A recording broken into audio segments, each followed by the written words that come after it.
الحمد لله نحمده ونستعينه ونستغفره ونؤمن به ونتوكل عليه ونعوذ بالله من شرور أنفسنا ومن سيئات أعمالنا من يهده الله فلا مضل له ومن يضلله فلا هادي له ونشهد أن لا إله إلا الله وحده لا شريك له ونشهد أن سيدنا وسندنا وحبيبنا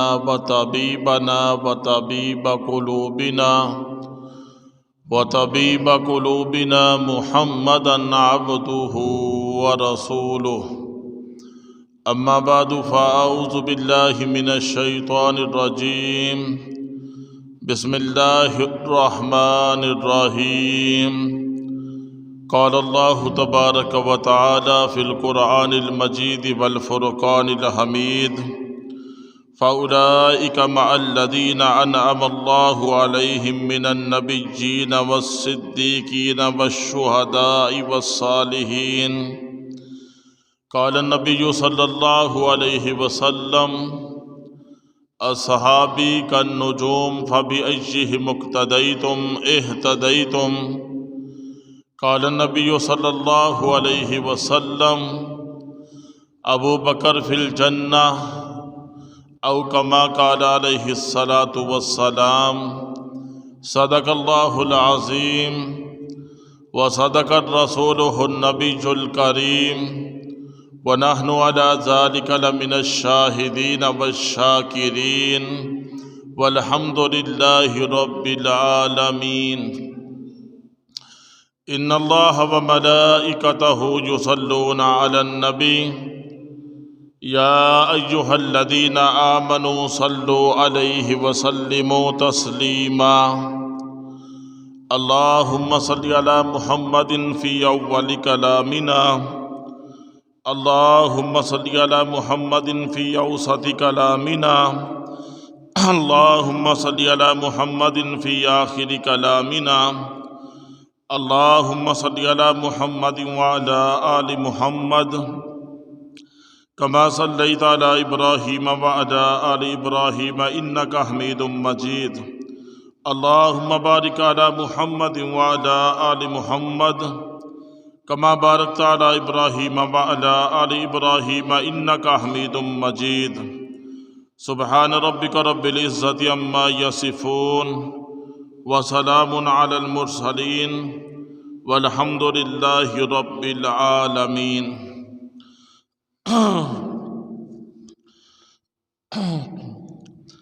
کریں آؤ ہم چاند تاروں کی باتیں، کریں آؤ ہم چاند تاروں کی باتیں، محمد کی اور ان کے یاروں کی باتیں، ابو بکر و صدیق و فاروق اعظم، علی اور عثمان چاروں کی باتیں، بلال و معاویہ، خبیب اور سلمان، نبی جی کے ان جانثاروں کی باتیں. دنیا صداقت میں تیرا نام رہے گا، صدیق تیرے نام سے اسلام رہے گا. اصحاب محمد کو رب نے کیا جگر دیا، بہرحال بے دڑک سب نے مال و زر دیا. کسی نے سن سلا دیا، کسی نے نصف گر دیا، اور عائشہ کے باپ نے دیا تو اس قدر دیا، خدا کے نام کے سوا جو کچھ تھا لا کے در دیا. صدیق کی صداقت سے چمن میں پھول کھلتے ہیں، صدیق کی صداقت سے چمن میں پھول کھلتے ہیں، انہی کے نقش قدم سے اصول بنتے ہیں. تو صداقت کی منزل مجھ سے مت پوچھ، انہی کے گھر سے تو دلہا رسول بنتے ہیں. اللہ نے زینت بخشی ہے افلاک کو روشن تاروں سے، اسلام نے رونق پائی ہے محبوب خدا کے یاروں سے ابو بکر و عمر ہیں سمع و بصر، عثمان و علی ہیں قلب و جگر، ہمیں کیوں نہ ہو محبت ان چاروں سے، ہوتے ہیں خفا کیوں سن کر پوچھو تو ذرا اغیاروں سے، تعریف صحابہ ثابت ہے قرآن کے 30 پاروں سے، لے شوق سے نام صحابہ کا، کر چرچا عام صحابہ کا، اگر طلب ہے تجھ کو جنت کی تو پلہ تھام صحابہ کا۔ میرے انتہائی قابل صد احترام دوستو، بزرگوں، عزیز بھائیوں،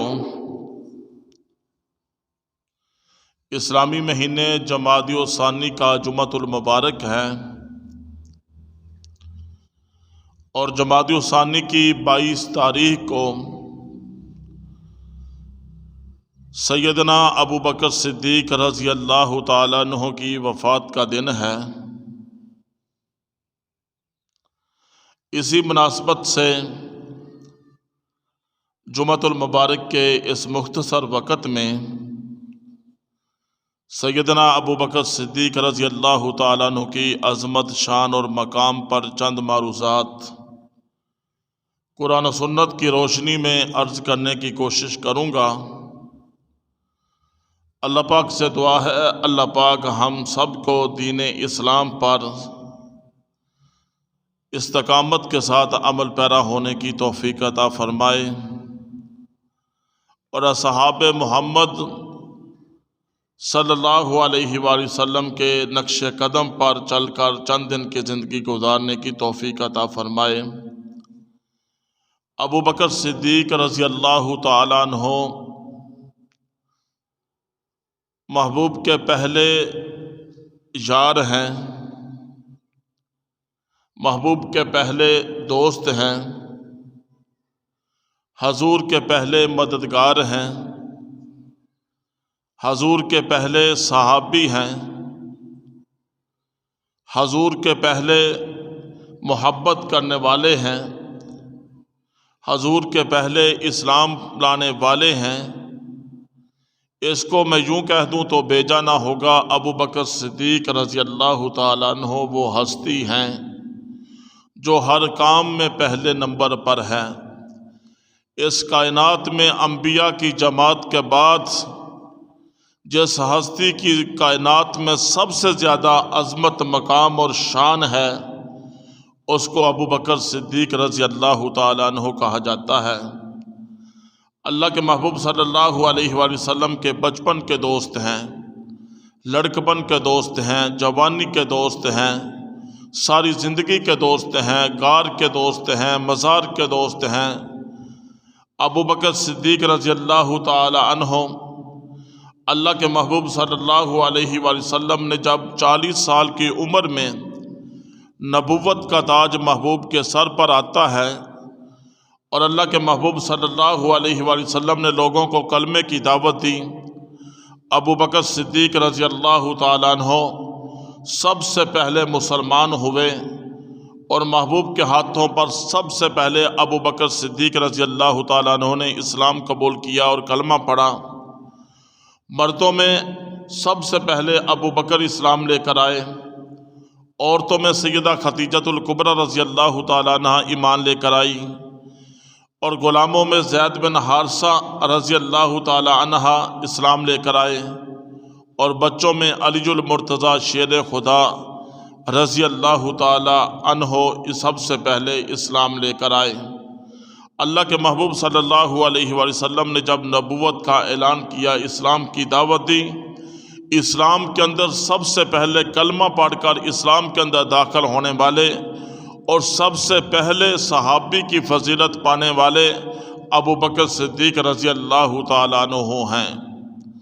پھر ابھی چند لوگ ہی اسلام کے اندر داخل ہوئے تھے، تقریباً 38 کے لگ بھگ جب لوگ پیغمبر کے ہاتھ پر اسلام قبول کر چکے تھے، اسلام کے اندر داخل ہو چکے تھے، ابو بکر صدیق رضی اللہ تعالیٰ عنہ مکے کے چوک کے اندر کھڑے ہو جاتے ہیں، اور مکے کے چوک کے اندر کھڑے ہونے کے بعد لوگوں کو کلمے کی دعوت دیتے ہیں، اللہ کی وحدانیت، پیغمبر کی رسالت کی طرف بلاتے ہیں۔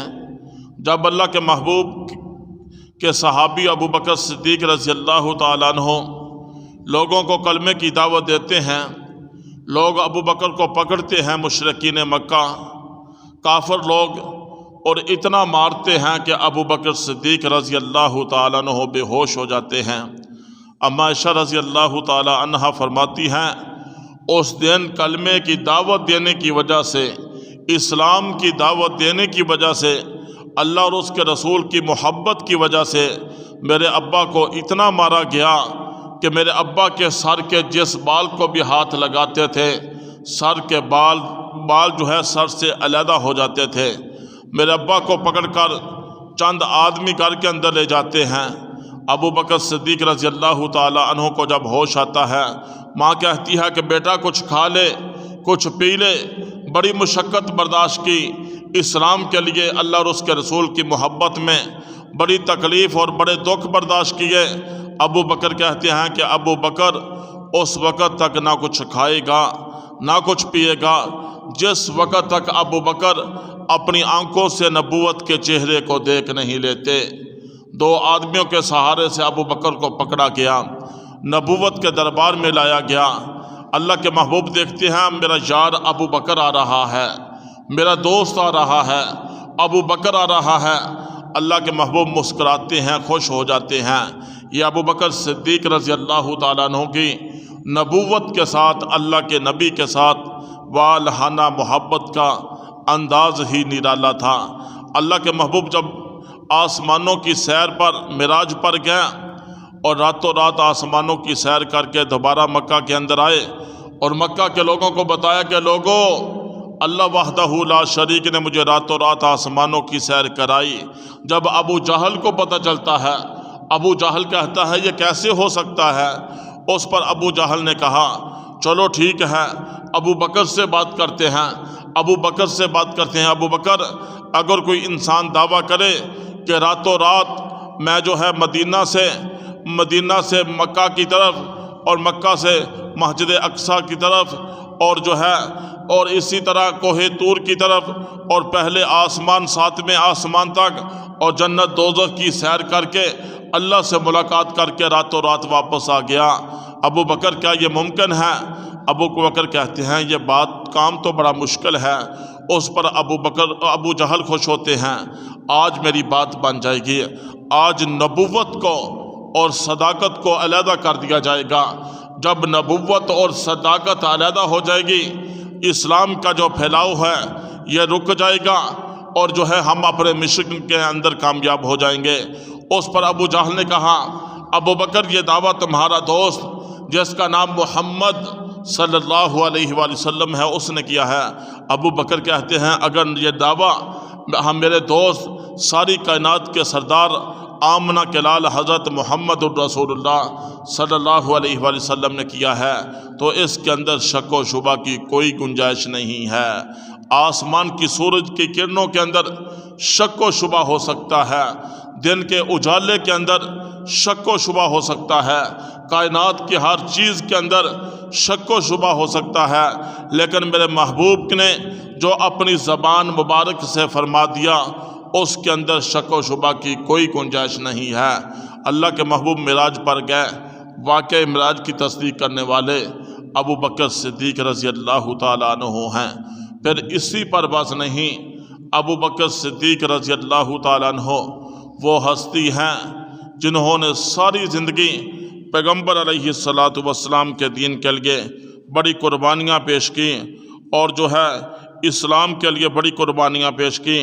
ابو بکر صدیق رضی اللہ تعالیٰ عنہ پھر وہ وقت بھی آتا ہے ساری زندگی جانثاری کے اندر، پیغمبر کی محبت کے اندر، پیغمبر کے عشق کے اندر، پیغمبر کے حکم پر سب کچھ قربان کرنے کے اندر ابو بکر نے گزار دیا۔ اور ابو بکر نے دنیا کے اندر رہتے ہوئے 3 تمناؤں کا اظہار کیا۔ یا رسول اللہ میری پہلی تمنا اور خواہش یہ ہے کہ مال ابو بکر کا ہو اور دین اسلام پر محبوب کے ہاتھوں خرچ ہو جائے۔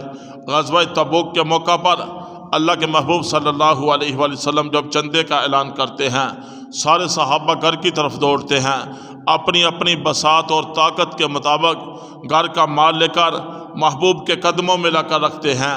ابو بکر گھر کی طرف جاتے ہیں، گھر کا سارا ساز و سامان ایک گٹھڑی کے اندر باندھتے ہیں، اور ایک گٹھڑی کے اندر باندھنے کے بعد اس گٹھڑی کو سر پر اٹھا کر پیغمبر علیہ السلام کی طرف آ رہے تھے۔ راستے میں آتے ہوئے اپنے جسم پر پہنے ہوئے قیمتی لباس پر نگاہ پڑی، اس پر ابو بکر نے سوچا کیوں نہ ہو اللہ کے محبوب نے اسلام کے لیے چندے کا اعلان کیا ہے، ابو بکر کی ہر چیز نبوت کے ہاتھوں قربان ہے، یہ قیمتی لباس کیسا؟ دوبارہ گھر کے اندر جاتے ہیں، دیواروں پر ہاتھ پھیرتے ہیں کہ کہیں سوئی تک بھی باقی نہ رہ جائے۔ ابو بکر ٹاٹ کا لباس پہنتے ہیں، قیمتی لباس کو گٹھڑی کے اندر باندھتے ہیں، اور باندھنے کے بعد نبوت کے پاس آتے ہیں۔ اللہ کے محبوب صلی اللہ علیہ وآلہ وسلم کے سامنے لا کر گٹھڑی کو رکھ دیا جاتا ہے۔ اللہ کے محبوب پوچھتے ہیں ابو بکر کیا گھر والوں کے لیے بھی کچھ چھوڑ کر آئے ہو؟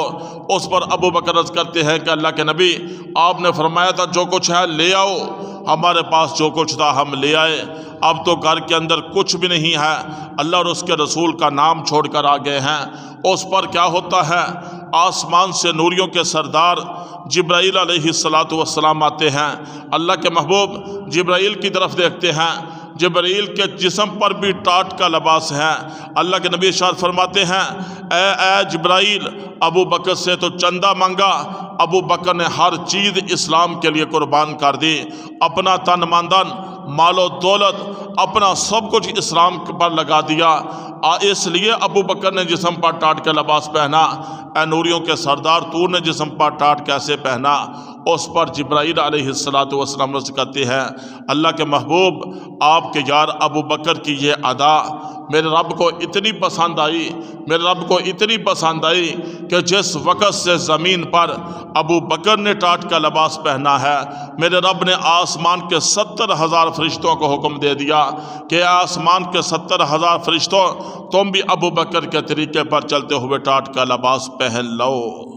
یہ ابو بکر صدیق رضی اللہ تعالیٰ عنہ کی اتنی عظمت مقام اور شان اس لیے ملی کہ اسلام پر اپنا سب کچھ لگا دیا۔ آج ہم مسلمان اسلام پر لگانے کی بات آ جائے، دین پر لگانے کی بات آ جائے، اپنی قیمتی چیز تو کیا، اپنی پسندیدہ چیز تو کیا، سب سے کم درجے کی جو چیز ہے وہ بھی اللہ کے راستے میں ہم دینے سے پہلے کئی مرتبہ سوچتے ہیں۔ یہ وہ صحابہ کی جماعت تھی، یہ وہ ابو بکر صدیق تھے، اللہ کے نبی نے اسلام کے لیے چندہ مانگا، گھر دیواروں پر ہاتھ تک پھیرا، سوئی تک کو گٹھڑی کے اندر رکھ کر محبوب کے ہاتھوں سب کچھ قربان کر دیا۔ یہ وہ صحابہ کی جماعت تھی۔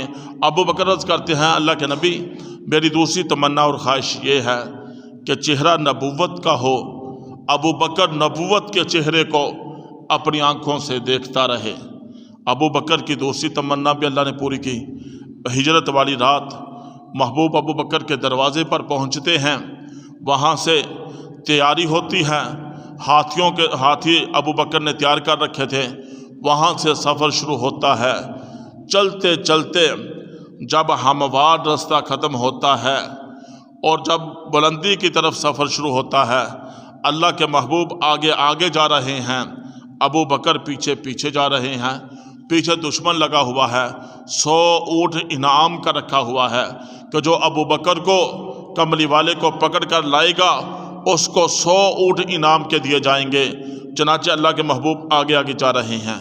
نبوت کے تلوے، جن تلووں کی قسمیں قرآن اٹھاتا ہے، جب وہ تلوے پتھروں کے ساتھ ٹچ ہوتے ہیں، لگتے ہیں، ان تلووں سے خون نکلنا شروع ہو جاتا ہے۔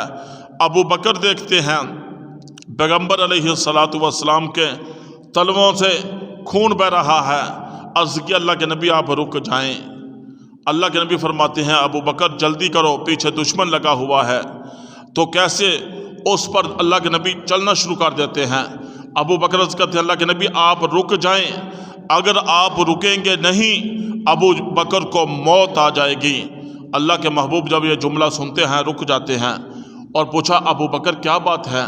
اس پر کہا اللہ کے نبی آپ کے تلووں سے خون کے قطرے ٹپک رہے ہیں اور مجھ ابو بکر سے یہ برداشت نہیں ہوتا کہ نبوت کے تلووں سے خون کے قطرے ٹپک کر زمین پر بہہ جائیں یا پتھریلے پتھروں پر نبوت کے پاؤں لگنے سے قطرے بہہ جائیں۔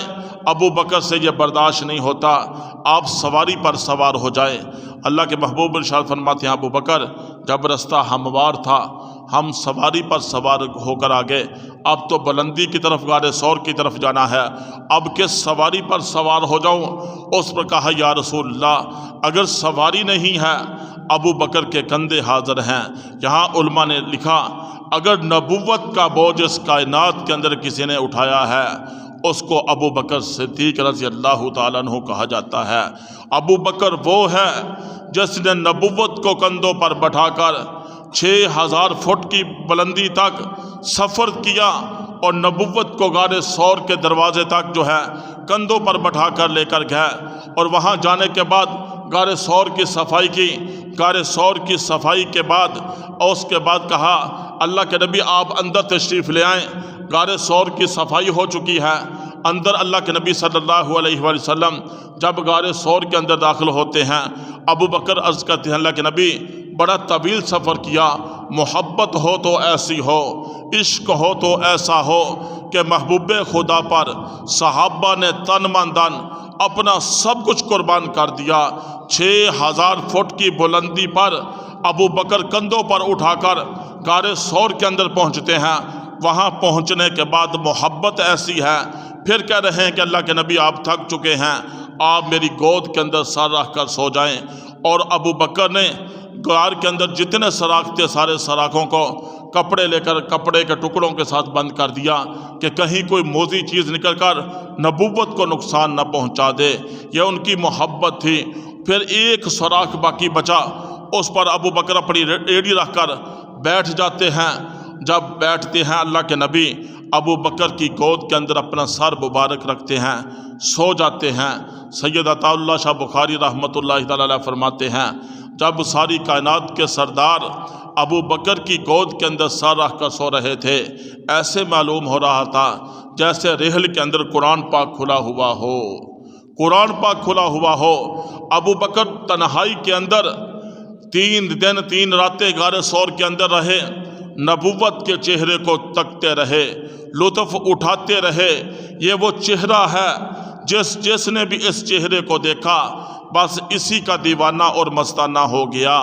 یہ وہ چہرہ ہے جس نے بھی یہ چہرہ وضحا والا دیکھا اپنے جسموں کو چھلنی کروا دیا، اپنے جسموں کو ٹکڑے کروا دیے۔ اسلام سے، دین سے، اللہ اور اس کی رسول کی محبت سے وہ صحابہ ایک انچ بھی پیچھے نہ ہٹے۔ ابو بکر 3 دن 3 راتیں تنہائی کے اندر نبوت کے چہرے کو تکتے جا رہے ہیں، تکتے جا رہے ہیں، لطف اٹھاتے جا رہے ہیں، مزے لیتے جا رہے ہیں۔ یوسف علیہ السلام جس کو حسینوں کا سردار کہا جاتا ہے، یوسف کو دیکھنے والیوں نے جب نبوت کے یوسف کے حسن و جمال والے چہرے کو دیکھا، سیب کاٹنے کی بجائے اپنے ہاتھوں کی انگلیوں کو کٹوا ڈالا۔ لیکن یوسف تو حسینوں کا سردار ہے، لیکن ایک یوسف سے بھی حسین ہے جس کو کائنات کا سردار حضرت محمد الرسول اللہ صلی اللہ علیہ وآلہ وسلم کہا جاتا ہے۔ یوسف تو حسینوں کا سردار، اللہ کے محبوب، کائنات میں سب سے زیادہ حسن و جمال والے ابو بکر نبوت کے چہرے کو دیکھتے جا رہے ہیں، لطف اٹھاتے جا رہے ہیں، مزے لیتے جا رہے ہیں۔ اور جس سوراخ کے اوپر ابو بکر نے اپنی ایڑی رکھی ہوئی تھی اس کے اندر سانپ تھا جو بار بار ڈنگ مار رہا تھا۔ ابو بکر برداشت کیے جا رہے ہیں لیکن ہلتے نہیں ہیں کہ کہیں نبوت کو نیند کے اندر کوئی آرام کے اندر خلل نہ آ جائے، ہمارے پیغمبر کو، ہمارے آقا و مولا کو، ساری کائنات کے سردار کو کہیں کوئی تکلیف نہ پہنچ جائے۔ جب جو ہے ڈنگ مار مار کر ابو بکر کی ایڑی کو وہ سانپ چھلنی کر دیتا ہے، ابو بکر کی بات زبط سے جب باہر ہوتی ہے بے ساختہ آنکھ سے آنسو کا قطرہ گرتا ہے۔ ابو بکر کی آنکھ سے گرنے والا آنسو کا یہ قطرہ اتنا قیمتی ہے، اللہ کے ہاں اس کی اتنی ویلیو ہے کہ وہ قطرہ زمین پر نہیں گرتا بلکہ نبوت کے وضحا والے چہرے پر گرتا ہے، نبوت کے وضحا والے چہرے پر گرتا ہے۔ میرے رب کو دو قطروں کی میرے اللہ کے ہاں بڑی قیمت ہے، ایک ابو بکر کی آنکھ سے نکلنے والا قطرہ، ایک سیدنا عثمان غنی رضی اللہ تعالیٰ عنہ کی شہادت کے وقت ان کے سر سے نکلنے والا، ان کے جسم سے نکلنے والا خون کا قطرہ جو قرآن پاک کی آیات پر گرتا ہے۔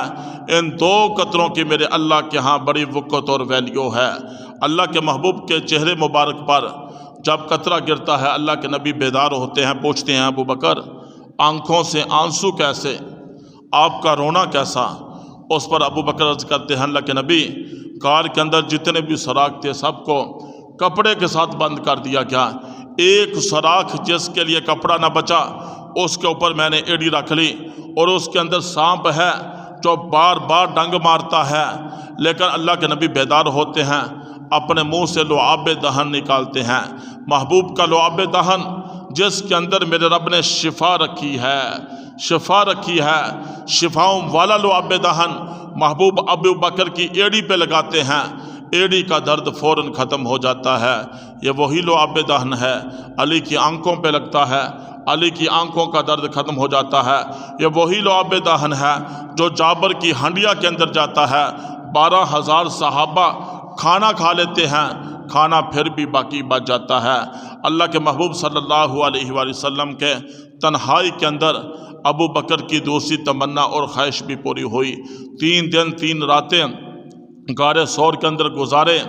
جب بندہ سفر پر ہوتا ہے بندے کو خشکی محسوس ہوتی ہے، ابو بکر کو پیاس لگتی ہے، اللہ کے محبوب مجھے پیاس لگی ہوئی ہے۔ اللہ کے نبی ارشاد فرماتے ہیں ابو بکر غار کے اس کونے کے اندر اللہ نے تیرے لیے ایک جام کا انتظام کیا ہے، ایک پانی کا انتظام کیا ہے جو مجموعہ ہے چاروں نہروں کا۔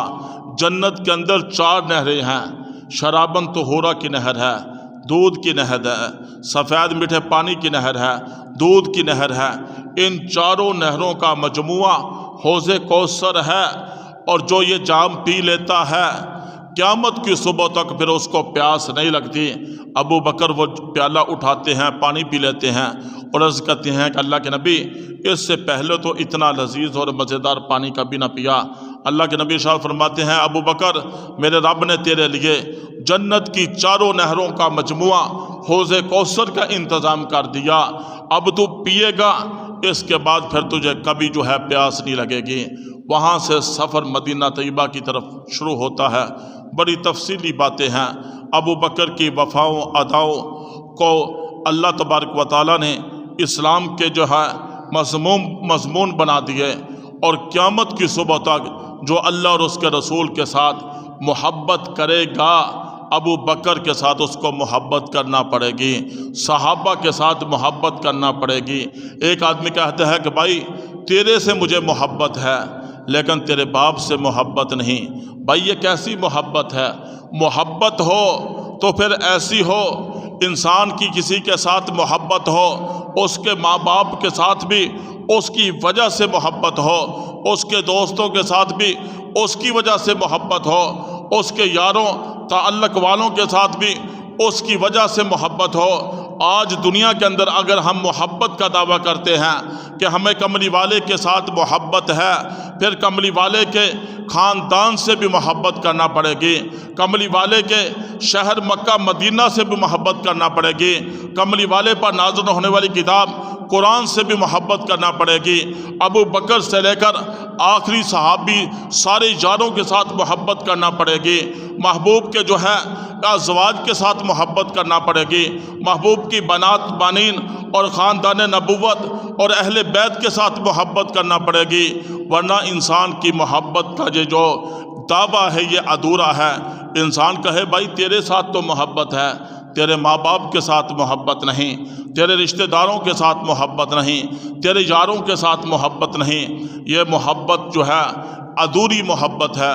ابو بکر صدیق رضی اللہ تعالیٰ عنہ اللہ کے نبی وہاں سے چلتے ہیں مدینہ طیبہ کی طرف، قبا کی بستی میں مسجد قبا کی بنیاد رکھتے ہیں، آگے چلتے ہیں بنو سالم کی بستی کے اندر نماز جمعہ ادا کرتے ہیں، اس کے بعد جب مدینہ طیبہ کے اندر داخل ہو رہے تھے، کیا ہوتا ہے مدینہ کے عاشق مدینہ سے باہر آپ کا والہانہ استقبال کے لیے کھڑے ہوئے تھے۔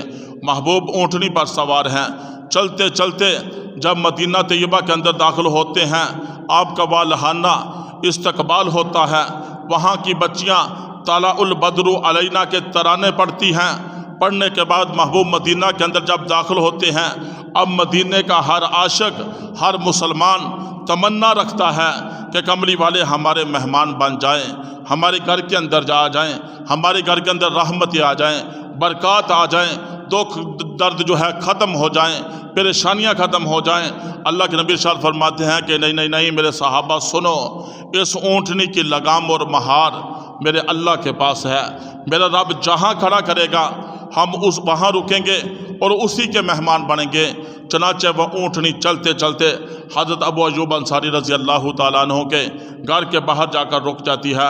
ابو ایوب انصاری کی قسمت چمک جاتی ہے۔ آج حضرت ابو ایوب انصاری بڑے خوش ہوتے ہیں اور دوڑ کر کجاوے سے سامان اتارتے ہیں، اللہ کے محبوب کو گھر کے اندر لے آتے ہیں۔ بڑی تفصیلی واقعات ہیں۔ اس کے بعد کیا ہوتا ہے، مدینہ طیبہ سے مسلمان محبوب کو ملنے کے لیے آتے ہیں۔ اب نبوت کا رنگ ابو بکر کی محبوب کے ساتھ ایسی یاری، ایسی وفاداری، ایسی محبت، ایسا عشق، ایسا پیار کہ محبوب کا ابو بکر بچپن کا دوست، لڑکپن کا دوست، جوانی کا دوست اور جو ہے بڑھاپے کا دوست، غار کا دوست، مزار کا دوست، ساری زندگی ابو بکر نے نبوت کے ساتھ گزاری۔ اب تو نبوت کا رنگ ابو بکر پر بھی چڑھ چکا تھا۔ مدینے سے لوگ آتے ہیں، سب سے پہلے اللہ کے محبوب سے مصافحہ کرنے کی بجائے ابو بکر سے مصافحہ کرتے ہیں۔ ابو بکر دیکھتے ہیں میں تو غلام ہوں، یہ آقا ہے، میں ابو بکر ہوں، یہ ساری کائنات کا سردار ہے، اور مدینے کے لوگ پہلے آ کر کملی والے سے مصافحہ کرنے کی بجائے ابو بکر سے مصافحہ کرتے ہیں۔ ابو بکر سے یہ برداشت نہ ہوا، ابو بکر اپنا چادر کو پکڑتے ہیں، محبوب کے اوپر ایسے تان کر کھڑے ہو جاتے ہیں۔ اب مدینے سے جو بھی آتا ہے کملی والے سے پہلے مصافحہ کرتا ہے۔ مدینے والے سمجھ جاتے ہیں یہ آقا ہے، یہ غلام ہے، یہ ساری کائنات کا سردار ہیں، یہ جو ہے ابو بکر ہیں۔ ابو بکر صدیق رضی اللہ تعالیٰ عنہ کو نبوت کے ساتھ، کملی والے کے ساتھ اتنی محبت ہے، اتنا بھی برداشت نہیں کرتے کہ کوئی میرے سے پہلے، کملی والے سے پہلے ابو بکر سے مصافحہ کر لے۔ یہ ابو بکر کی نبوت کے ساتھ محبت ہے۔ پھر اسی پر بس نہیں، حضرت ایوب انصاری رضی اللہ تعالیٰ عنہ کے گھر کے سامنے ایک پلاٹ تھا، دو یتیم بچوں کا تھا، سہل اور سہیل جن کے نام تھے۔ اللہ کے نبی نے اعلان کیا میرے صحابہ کی جماعت تم میں سے کون ہے جو اس پلاٹ کو خرید کر کے مسجد نبی کے لیے وقف کرے گا، میں محمد اس کو جنت کی بشارت دیتا ہوں۔ ابو بکر کھڑے ہوتے ہیں، اس پلاٹ کو خرید کر کے جو ہے مسجد نبوی کے لیے وقف کر دیتے ہیں۔ اللہ کے نبی ارشاد فرماتے ہیں میرے صحابہ کی جماعت اگر کسی نے جنتی دیکھنا ہو ابو بکر کو دیکھ لو، ابو بکر فی الجنہ، ابو بکر جنتی ہے۔ اللہ کے نبی صلی اللہ علیہ وسلم نے یہاں ایک بات یہ بھی امت کو پیغام کا میسج کر دی کہ میری امت کے لوگوں، مسجد بنانی ہے، مسجد کو کسی یتیم پر ظلم کر کے نہ بناؤ، کسی بیوہ کی زمین پر قابض ہو کر مسجد نہ بناؤ، کسی کے ساتھ ظلم و زیادتی کر کے، کسی کو پریشان کر کے، طاقت کے بل بوتے پر مسجد نہ بناؤ۔ مسجد اللہ کا گھر ہے، زمین سے آسمان تک یہ جو ٹکڑا ہوتا ہے یہ اللہ کا گھر ہے، جہاں اللہ کی عبادت کی جاتی ہے، اور یہ سرزمین کائنات میں سب سے بہترین مقام ہے، اور اللہ کے نزدیک سب سے ناپسندیدہ مقام بازار ہیں۔ اللہ کے ہاں پسندیدہ مقام جو ہے وہ مساجد ہیں۔ مسجدوں کو وہی لوگ آباد کرتے ہیں جن کے دلوں کے اندر ایمان ہوتا ہے، ایمان ہوتا ہے۔ یہ کون سی مجبوری ہے؟ مؤذن نے کہا الصلاۃ خیر من النوم، نیند سے نماز بہتر ہے۔ کون سی مجبوری ہے، یا کون سا چلان کٹتا ہے، یا کون سا پولیس جیل کے اندر ڈالتی ہے؟ ایمان والے بوڑھے آدمی صبح سویرے اٹھنے کے بعد مساجد کی طرف دوڑتے ہیں، گرمی بھی برداشت کی، سردی بھی برداشت کی۔ یہ کس وجہ سے یہ کام ہوتا ہے؟ یہ اندر والا ایمان والی جو علامت ہے وہ انسان کو مجبور کرتی ہے۔ انسان جب مسجد سے باہر جاتا ہے تڑپتا رہتا ہے کہ وہ وقت دوبارہ آئے کہ میں اللہ کے گھر کی حاضری کے لیے مسجد کے اندر جاؤں، وگرنہ وہ لوگ ہیں جو نماز کے لیے نہیں آتے، جن کو میرا رب پسند نہیں کرتا۔ وہ کیا سمجھتے ہیں؟ وہ شاید یہ سمجھتے ہوں نماز جو پڑھتے ہیں، جو اتنی تکلیف اور مشقت برداشت کرتے ہیں، ہمارے اور ان کے درمیان کوئی فرق نہیں ہے، اللہ ان کو بھی کھلا پلا رہا ہے، ہمیں بھی کھلا پلا رہا ہے۔ میرا رب جس سے ناراض ہوتا ہے اس کائنات کے اندر، اس دنیا کے نظام کے اندر، میرا رب جس سے ناراض ہوتا ہے اس سے کوٹھی بنگلے نہیں چھینتا، اس سے وزارتیں نہیں چھینتا، اس سے جو ہے بڑے بڑے عہدے مال و دولت کو نہیں چھینتا، بلکہ میرا رب جس سے ناراض ہوتا ہے سب سے پہلے اس سے سجدے والی نعمت کو چھین لیتا ہے۔ اللہ کے حضور سجدہ کرنا یہ بہت بڑی نعمت ہے۔ انسان سے قیامت والے دن سب سے پہلے نماز کا حساب ہوگا۔ وہاں انسان کو پتہ چلے گا یہ گرمی اور سردی کا برداشت کرنا، یہ صبح اور شام کا جانا اور دن اور رات کا مساجد کی طرف دوڑ کر جانا، مشقت کو برداشت کرنا، بیماری اور جو ہے بڑھاپے کو برداشت کرنا، اس کی اللہ کے ہاں کتنی عظمت ہے، کتنی وقت اور ویلیو ہے۔ قیامت والے دن سب سے پہلے حساب نماز کا ہوگا۔ اگر نماز اچھی نکل آئی باقی عمل بھی اچھے نکل آئیں گے۔ اس لیے اللہ کے نبی صلی اللہ علیہ وسلم نے فرمایا کہ مساجد بناؤ، ان کو آباد کرو۔ مسلمانوں کی جہاں جہاں بستیوں کے اندر مساجد کی ضرورت ہے وہاں مساجد بنانی چاہیے، اور مساجد کی محبت میں، اللہ اور اس کے رسول کی محبت میں مساجد کے لیے، اسلامی امور کے لیے اپنا مال، جان، وقت سب کچھ لگا دینا چاہیے۔ یہ دنیا کے اندر بھی اس کا فائدہ ہے، آخرت کے اندر اللہ اس کو ذخیرہ آخرت کرے گا، اس کی برکت سے اللہ جنت کے اندر اعلیٰ مقام عطا فرمائے گا۔ ابو بکر مسجد نبی کے لیے پلاٹ خرید کر وقف کر رہے ہیں۔ اللہ کے نبی شاہ فرماتے ہیں ابو بکر فی الجنہ، میرے صحابہ کی جماعت اگر کسی نے جنتی دیکھنا ہو ابو بکر کو دیکھ لو، ابو بکر فی الجنہ، ابو بکر جنتی ہیں۔ پھر ابو بکر صدیق رضی اللہ تعالیٰ عنہ کی عظمت، مقام اور شان اتنی بلند و بالا ہے کہ اس کائنات کے اندر انبیاء کے بعد سب سے زیادہ اس کائنات میں جس کی عظمت، مقام اور شان ہے اس کو ابو بکر صدیق رضی اللہ تعالیٰ عنہ کہا جاتا ہے۔ ابو بکر صدیق رضی اللہ تعالیٰ عنہ وہ ہستی ہیں، اللہ کے نبی صلی اللہ علیہ وسلم جس کے متعلق ارشاد فرماتے ہیں کہ دنیا کے اندر رہتے ہوئے میں نے ہر انسان کے احسان کا بدلہ چکا دیا، لیکن ابو بکر وہ ہے جس کے محبوب پر اتنے احسانات ہیں، محبوب فرماتے ہیں کہ میرے احسانات کا بدلہ کل قیامت والے دن میرا رب چکائے گا۔ اللہ کے محبوب صلی اللہ علیہ وسلم ارشاد فرماتے ہیں میرے 2 آسمانوں پر مشیر ہیں، 2 زمین پر مشیر ہیں۔ آسمانوں کے میرے مشیر جبرائیل و میکائیل ہیں، اور زمین کے میرے مشیر ابو بکر و عمر ہیں۔ اللہ کے محبوب صلی اللہ علیہ وسلم فرماتے ہیں ابو بکر وہ ہستی ہے جب کل قیامت والے دن ابو بکر جنت کی طرف جائیں گے، جنت کے 8 دروازے ابو بکر کو پکاریں گے، اور ابو بکر عظمت شان کے ساتھ جنت کے اندر داخل ہوں گے بغیر حساب و کتاب کے۔ پھر ابو بکر صدیق رضی اللہ تعالیٰ عنہ وہ ہستی ہیں، وہ صحابی ہیں جن کے متعلق میرا رب کہتا ہے کہ اے میرے محبوب اپنے یار ابو بکر کو میرا سلام کہو۔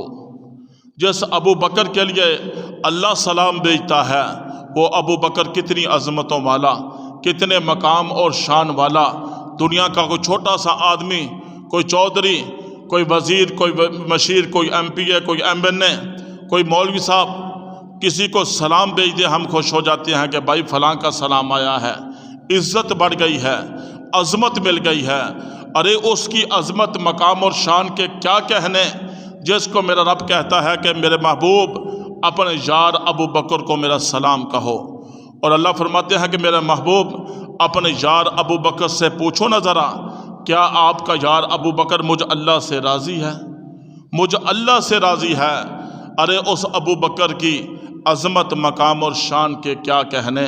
ابو بکر صدیق رضی اللہ تعالیٰ عنہ ساری زندگی محبوب کی اتباع اور سنت کے مطابق گزاری، اور ابو بکر وہ ہستی ہیں جنہوں نے نبوت کے ہوتے ہوئے مصلی رسول پر مسجد نبوی کے ماحول کے اندر 17 نمازیں محبوب کے دنیا کے اندر ہوتے ہوئے مسجد نبوی کے اندر 17 نمازیں مصلی رسول پر پڑھائی ہے۔ اگر یہ اعزاز کسی کو حاصل ہے، ابو بکر کو یہ اعزاز حاصل ہے۔ پھر ابو بکر صدیق رضی اللہ تعالیٰ عنہ جب موت کا وقت قریب آیا، اپنی بیٹی سے کہا، بیٹی انہی چادروں کے اندر مجھے دفن کر دینا۔ بیٹی نے کہا، ابا جان آپ کے لیے نئی چادریں لے آئیں گے، نیا کفن لے آئیں گے۔ فرمایا کہ نیا کفن، نئی چادروں کے ضرورت مند، غریب، یتیم، مستحق لوگ زیادہ حقدار ہیں۔ انسان قبر کے اندر جاتا ہے، قبر کے اندر انسان کے ساتھ اس کے نیک اعمال جاتے ہیں، اس لیے مجھے نئی چادروں کی کوئی ضرورت نہیں۔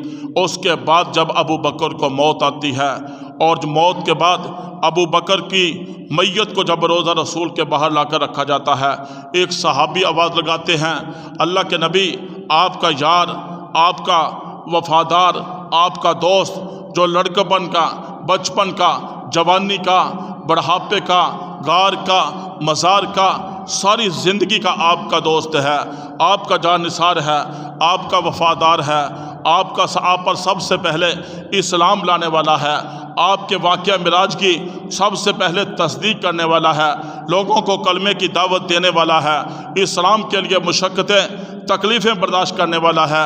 اللہ کے محبوب حاضر ہے، اگر اجازت ہو روضہ رسول کے اندر دفن کر دیتے ہیں، اگر اجازت نہیں جنت البقیع کے اندر دفن کر دیتے ہیں۔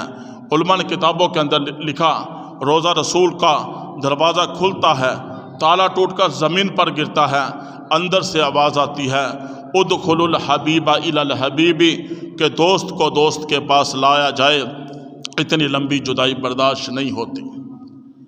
اللہ کے محبوب صلی اللہ علیہ وآلہ وسلم کے ساتھ ساری زندگی وفاداری کے اندر، جانثاری کے اندر، محبت کے اندر گزاری۔ آج محبوب کے ساتھ ایسی محبت، ایسا محبوب کے ساتھ دوستی کا انداز، مرنے کے بعد بھی محبوب کے ساتھ ابو بکر روضہ رسول کے اندر داخل ہیں۔ یہ ابو بکر صدیق رضی اللہ تعالیٰ عنہ جمادی الثانی کا مہینہ ہے، اسی جمادی الثانی کی 22 تاریخ کو ابو بکر صدیق رضی اللہ تعالیٰ عنہ کی وفات کا دن ہے۔ مسلمانوں کے بچوں کو کم از کم اتنا تو یاد ہونا چاہیے کہ جس طرح ہمیں پتہ ہے کہ 12 ربیع الاول کو اللہ کے محبوب صلی اللہ علیہ وآلہ وسلم کی ولادت ہے، آپ کی وفات ہے، اسی طرح صحابہ کرام رضوان اللہ تعالیٰ علیہم اجمعین کی جماعت کی زندگیوں کے حالات کا بھی ہمیں پتہ ہونا چاہیے، ان کی جو ہے پیدائش کی تاریخ بھی ہمیں یاد ہونی چاہیے، ان کی وفات کے دن بھی ہمیں یاد ہونے چاہیے، ان کا جو اسوہ حسنہ پر عمل کرنے کا انداز ہے اس کا بھی ہمیں پتہ ہونا چاہیے، تاکہ زندگی کے اندر خوشی آئے، غمی آئے، حالات جیسے ویسے بھی آئیں، انسان دیکھے میرے صحابہ نے کیسے زندگی گزاری، میرے صحابہ نے خوشی کے موقع پر کیا کیا، میرے صحابہ نے غمی کے موقع پر پیغمبر کے طریقے کو کیسے اپنایا، اس طریقے کو اپنانا چاہیے۔ ابو بکر صدیق رضی اللہ تعالیٰ عنہ کی اسی مہینہ کی جمادی الثانی کی 22 تاریخ کو وفات کا دن ہے۔ ابو بکر دنیا سے چلے گئے، لیکن قیامت کی صبح تک ابو بکر کا نام باقی رہے گا، اسلام ابو بکر کے نام سے باقی رہے گا۔ یہ صحابہ، وہ صحابہ جنہوں نے نبوت سے اس دین کو لیا، کلمے کو لیا اور امت تک پہنچایا۔ آج عالم کفر یہ چاہتا ہے نبوت اور صحابہ کے درمیان، نبوت اور امت کے درمیان جو صحابہ پل کی مانند ہے، اس پل کو ختم کر دیا جائے۔ اس لیے صحابہ پر طرح طرح کی باتیں، تنقید کا نشانہ، تکفیریں کی جا رہی ہیں، لیکن جس طرح انبیاء کا نام، میرے محبوب کا نام روشن ہے، عظمت، مقام اور شان قیامت تک باقی رہے گی، صحابہ کی عظمت اور شان بھی قیامت کی صبح تک باقی رہے گی۔ عالم کفر چاہتا ہے کہ نبوت اور امت کے درمیان جو صحابہ ہیں، جن کی وجہ سے دین اصل ہم تک پہنچا ہے، ان صحابہ کی جماعت کو درمیان سے نکال دیا جائے، صحابہ کو طرح طرح کی باتوں کے ساتھ تکفیر کا نشانہ بنایا جاتا ہے، لیکن دو جماعتیں جن کا انتخاب میرے رب نے کیا، پوری دنیا کے کافر جو ہے الٹے جو ہے لٹک جائیں اور نبوت کی شان میں گستاخیاں کرتے رہیں، جس ہستی کو، جس جماعت کو میرے رب نے بلند کیا، کائنات کی کوئی چیز اس کو پست نہیں کر سکتی۔ اللہ نے دو جماعتوں کا انتخاب کیا، انبیاء کا انتخاب بھی میرے رب نے کیا، صحابہ کا انتخاب بھی میرے رب نے کیا۔ پوری دنیا کے مفتی مل جائیں، تہجد گزار مل جائیں اور حافظ قرآن مل جائیں، پوری دنیا کے نیک لوگ مل جائیں اور پوری دنیا کے شہید مل جائیں، پوری دنیا کے متقی مفسر مل جائیں، نیک لوگ تہجد گزار مل جائیں، حبشے کے کالے بلال کا مقابلہ نہیں ہو سکتا۔ اس کی وجہ کیا ہے؟ سیدنا بلال حبشی صحابی ہیں اور صحابہ کی جماعت کو میرے رب نے عظمت دی ہے، اور اس انبیاء کی جماعت کو میرے رب نے عظمت دی ہے۔ اس لیے ان دو جماعتوں کا انتخاب میرے رب نے کیا ہے۔ دنیا قیامت کی صبح تک لوگ آتے رہیں گے، اپنا ایمان خراب کرتے رہیں گے۔ جس ابو بکر کی اتنی عظمت کہ عظمت بیان کرنے سے مکمل نہیں ہوتی، آج دنیا کا کوئی کافر اٹھ کر ابو بکر کو کافر کہہ دے، ابو بکر کو نعوذ باللہ خلافت پر قابض کہہ دے، یا طرح طرح کی باتوں سے ابو بکر کی تکفیر کر دے، اس کا اپنا ہی ایمان خراب ہوگا۔ ابو بکر کی شان کل بھی قائم اور دائم تھی، ابو بکر کی عظمت، مقام اور شان قیامت کی صبح تک باقی رہے گی۔ اس لیے اس دنیا کے اندر رہتے ہوئے ہر مسلمان نے یہ دیکھنا ہے، اللہ کے محبوب کے ساتھ محبت، اللہ کے ساتھ محبت، اللہ کے محبوب کی وجہ سے صحابہ سے محبت، اللہ کے محبوب کی وجہ سے قرآن سے محبت، اللہ کے محبوب کی وجہ سے ازواج سے محبت، بنات سے، بنین سے، اہل بیت کے ساتھ محبت، اللہ کے محبوب کی محبت میں دین اسلام سے محبت، شعار اسلام سے محبت، یہ اس ہستی کی محبت ہے جس کے متعلق کمری والے نے خود ارشاد فرما دیا، لا یؤمن احدکم حتی اکون احب الیہ من والدہ ووالدہ والناس اجمعین۔ اے ایمان والو، اے دنیا والو، اے مسلمانوں، اے دنیا کے لوگوں، تمہارا ایمان اس وقت تک مکمل نہیں ہو سکتا جب تک دنیا کی ہر چیز سے زیادہ، بیوی بچوں سے زیادہ، مال و دولت سے زیادہ، ماں باپ سے زیادہ، کائنات کی ہر چیز سے زیادہ، جس وقت تک تم مجھ محمد کے ساتھ محبت کرنے والے نہیں بن جاتے، ہمارا ایمان ہی مکمل نہیں ہوتا۔ جب کمری والے کے ساتھ ہر چیز سے زیادہ محبت ہے، پھر جس چیز کی نسبت کمری والے کے ساتھ ہے، اس کے ساتھ بھی ہماری محبت ہونی چاہیے۔ آخر میں جو صحابہ کی عظمت میں یوں کہتا ہوں، لے شوق سے نام صحابہ کا، کر چرچا عام صحابہ کا، اگر طلب ہے تجھ کو جنت کی تو پلہ تھام صحابہ کا، اصحابی کا نجوم فبأیہ مقتدیتم اہتدیتم۔ کملی والے نے فرمایا میرے صحابہ ستاروں کی مانند ہے، تم جس کی بھی اتباع کرو گے ہدایت پا جاؤ گے۔